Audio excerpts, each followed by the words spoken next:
ఆకాశవాణి ప్రాంతీయ వార్తలు చదువుతున్నది షేక్ మస్తాన్బీ. ముఖ్యాంశాలు: బ్రిటిష్ కాలం నాటి చట్టాల స్థానంలో కేంద్రం ప్రవేశపెట్టిన 3 నూతన నేర న్యాయ చట్టాలు ఈ రోజు నుంచి దేశవ్యాప్తంగా అమల్లోకి వచ్చాయి. ఆంధ్రప్రదేశ్లో ఎన్టీఆర్ భరోసా కింద పెంచిన సామాజిక పింఛన్లను రాష్ట్ర ప్రభుత్వం ఈ రోజు నుంచి పంపిణీ చేస్తుంది. విశాఖపట్నం నుంచే మహిళల ఉచిత బస్ పథకాన్ని ప్రారంభిస్తామని ఆంధ్రప్రదేశ్ రవాణా శాఖ మంత్రి రాంప్రసాద్ రెడ్డి పేర్కొన్నారు. కేంద్రం విభజన హామీలు అమలు చేసేలా 2 తెలుగు రాష్ట్రాలు కలిసి కృషి చేయాలని తెలంగాణ రవాణా శాఖ మంత్రి పొన్నం ప్రభాకర్ తెలిపారు. దేశవ్యాప్తంగా ఈరోజు జాతీయ వైద్యుల దినోత్సవం నిర్వహిస్తున్నారు.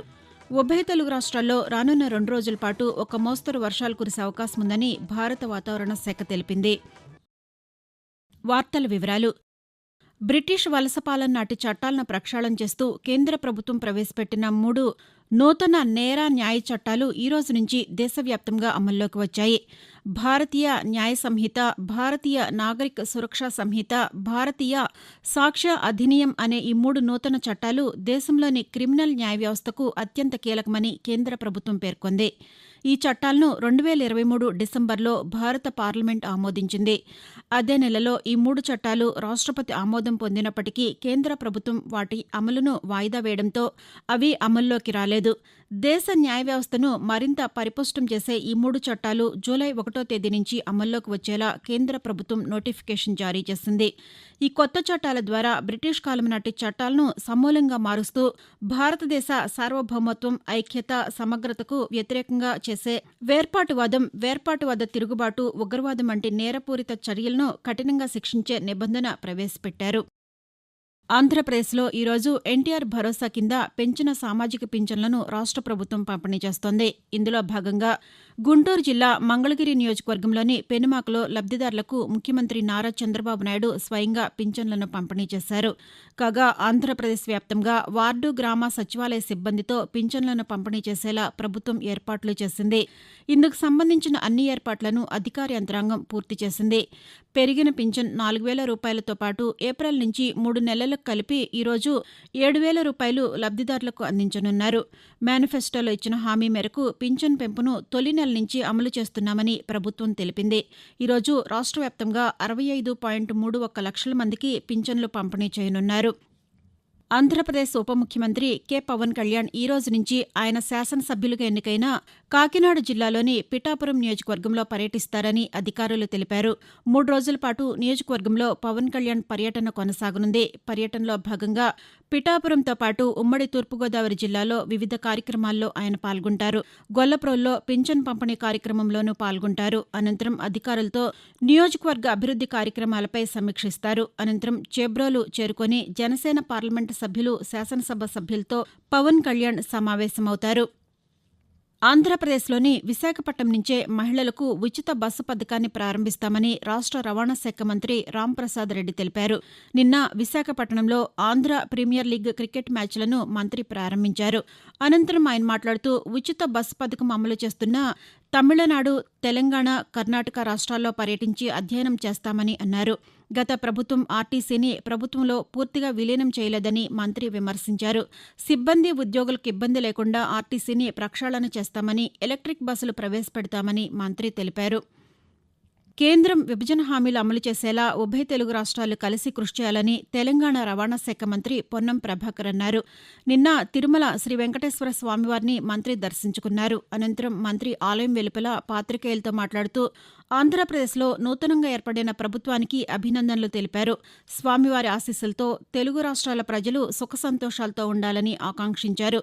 గతంలో మాదిరిగానే తెలంగాణ ప్రజాప్రతినిధుల సిఫార్సు లేఖపై దర్శనం కల్పించే విధానం తిరిగి అమలు చేయాలని టీటీడీకి విజ్ఞప్తి చేశామని మంత్రి పేర్కొన్నారు. ఆకాశవాణి ప్రాంతీయ వార్తలు వింటున్నారు. ఈరోజు జాతీయ వైద్యుల దినోత్సవం నిర్వహిస్తున్నారు. తమ ప్రాణాలను పణంగా పెట్టి ప్రజల ప్రాణాలను కాపాడడానికి వైద్యులు చేస్తున్న కృషిని గుర్తించడమే ఈ కార్యక్రమ నిర్వహణలోని ముఖ్యోద్దేశం. ప్రముఖ వైద్యులు, పశ్చిమ బెంగాల్ మాజీ ముఖ్యమంత్రి, భారతరత్న డాక్టర్ బీదాన్ చంద్రరాయ్ జయంతి, వర్ధంతి కూడా అయిన జూలై 1వ తేదీన ప్రతి ఏటా జాతీయ వైద్యుల దినోత్సవాన్ని జరుపుకుంటున్నాం. 1882 సంవత్సరం జూలై 1వ తేదీన జన్మించిన ఆయన వైద్య రంగానికి, పేదలకు వైద్యం అందించడానికి విశేష కృషి చేశారు. అనేక వైద్య సంస్థల ఏర్పాటులో కీలక భూమిక పోషించారు. 1962 జూలై 1వ తేదీన ఆయన తుది శ్వాస విడిచారు. కాగా జాతీయ వైద్యుల దినోత్సవం సందర్భంగా ఆకాశవాణి విశాఖపట్నం ప్రాంతీయ వార్తా విభాగం రూపొందించిన ప్రత్యేక ముఖాముఖి కార్యక్రమం ఈరోజు ఉదయం 10 గంటలకు ప్రసారమవుతుంది. దేశ న్యాయ వ్యవస్థలో సమూల మార్పులు రావాలని కేంద్ర బొగ్గు గనుల శాఖ మంత్రి కిషన్ రెడ్డి అభిప్రాయపడ్డారు. హైదరాబాద్లో నిన్న ఫోరం ఫర్ నేషనలిస్ట్ థింకర్స్ ఆధ్వర్యంలో కొత్త నేర న్యాయ చట్టాలపై కార్యశాల ఏర్పాటు చేశారు. దీనికి ముఖ్య అతిథిగా హాజరైన కిషన్ రెడ్డి కొత్త చట్టాల సారాంశంతో భరత్ గోగియా రూపొందించిన పుస్తకాన్ని ఆవిష్కరించి మాట్లాడుతూ దేశ ప్రజల కోసం, సమాజ హితం కోసం కేంద్రం కొత్త నేర న్యాయ చట్టాలను తీసుకువచ్చిందని అన్నారు. దేశంలో వస్తున్న మార్పులు, కొత్తగా నమోదవుతున్న నేరాలు, ప్రజల ఆలోచన విధానానికి అనుగుణంగా చట్టాలు రావాల్సిన అవసరం ఉందని అన్నారు. నేర న్యాయ చట్టాల విషయంలో అనేక రంగాల వారి నుంచి వేల అభిప్రాయాలు స్వీకరించి కమిటీ ఏర్పాటు చేశామని, ఆ కమిటీ ఇచ్చిన నివేదిక ప్రకారమే కొత్త చట్టాలు రూపొందించామని మంత్రి పేర్కొన్నారు. ప్రజలకు, ప్రభుత్వానికి మధ్య కలెక్టర్లు వారధుల్లా పనిచేస్తారని తెలంగాణ స్త్రీ శిశు సంక్షేమ శాఖ మంత్రి ధనసరి అనసూయ సీతక్క అన్నారు. నిన్న ఆసిఫాబాద్ జిల్లా కాగజ్నగర్లో ఆయుష్మాన్ భారత్ ఆరోగ్య మందిరాన్ని, ప్రాథమిక ఆరోగ్య కేంద్రాన్ని ఆమె ప్రారంభించారు. ఈ సందర్భంగా మంత్రి మాట్లాడుతూ ప్రభుత్వ పథకాలు, పాలనా నిర్ణయాల ద్వారా ప్రజలకు మేలు జరిగే విషయంలో జిల్లా కలెక్టర్లు కీలక పాత్ర పోషిస్తారని తెలిపారు.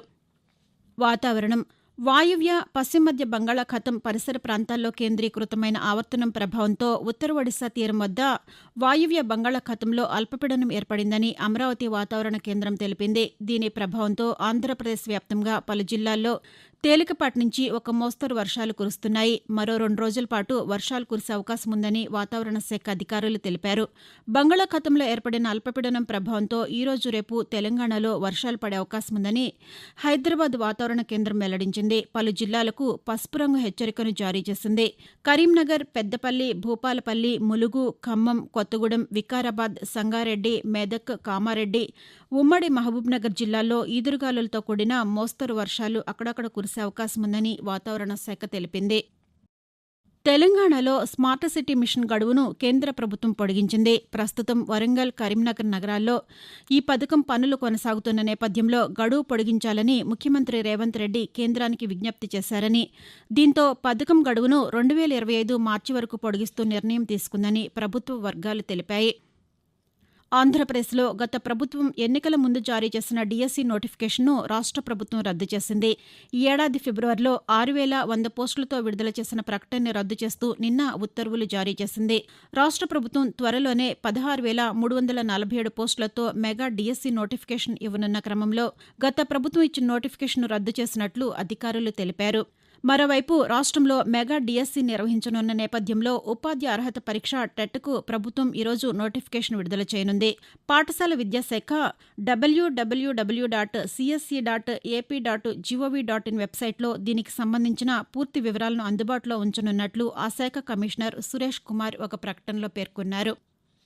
ప్రాంతీయ వార్తలు ముగించే ముందు ముఖ్యాంశాలు మరొకసారి. బ్రిటిష్ కాలం నాటి చట్టాల స్థానంలో కేంద్రం ప్రవేశపెట్టిన 3 నూతన నేర న్యాయ చట్టాలు ఈ రోజు నుంచి దేశవ్యాప్తంగా అమల్లోకి వచ్చాయి.